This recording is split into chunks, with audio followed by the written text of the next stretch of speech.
8 August নতুন বাংলাদেশ দিবস থেকে সরে এলো অন্তর্বর্তী সরকার। তবে প্রতি বছর 16 জুলাই জুলাই শহীদ দিবস এবং 5 আগস্ট জুলাই গণ অভ্যুত্থান দিবস হিসেবে উদযাপিত হবে। উপদেষ্টা পরিষদের বৈঠকে এই সিদ্ধান্ত নেওয়া হয়েছে। মন্ত্রিপরিষদ বিভাগ 25 জুন প্রজ্ঞাপন জারি করে 16 জুলাইকে শহীদ আবু সাইদ দিবস, 5 আগস্টকে জুলাই গণ অভ্যুত্থান দিবস এবং 8 আগস্টকে নতুন বাংলাদেশ দিবস হিসেবে ঘোষণা করে।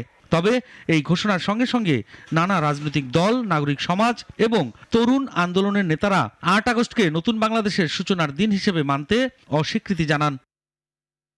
অবশেষে 8 আগস্ট নতুন বাংলাদেশ দিবস থেকে সরে এলো অন্তর্বর্তী সরকার। তবে 16 জুলাই জুলাই শহীদ দিবস এবং 5 আগস্ট গণ অভ্যুত্থান দিবস পালনের সিদ্ধান্ত নিয়েছে অন্তর্বর্তী সরকার। আজকে আমাদের কাউন্সিল অফ অ্যাডভাইজারের মিটিং ছিল। সেই মিটিংয়ের ব্যাপারে কিছু গুরুত্বপূর্ণ সিদ্ধান্ত হয়েছে। একটা সিদ্ধান্ত উনি অলরেডি প্রেস স্টেটমেন্টের মাধ্যমে জানিয়ে দিয়েছেন। এটা হচ্ছে জুলাই গণ অভ্যুত্থানের সেলিব্রেশন সংক্রান্ত। এটা অলরেডি উনি প্রেস স্টেটমেন্ট দিয়ে জানিয়ে দিয়েছেন। পরিপত্রে গণ আন্দোলন চলাকালে রংপুরে পুলিশের গুলিতে আবু সাইদের নিহত হওয়ার দিন 16 জুলাইকে শহীদ আবু সাইদ দিবস ঘোষণা করা হলেও এখন তা জুলাই শহীদ দিবস হিসেবে ঘোষণা করল সরকার। সাইফুল শাহীন, নাগরিক, ঢাকা।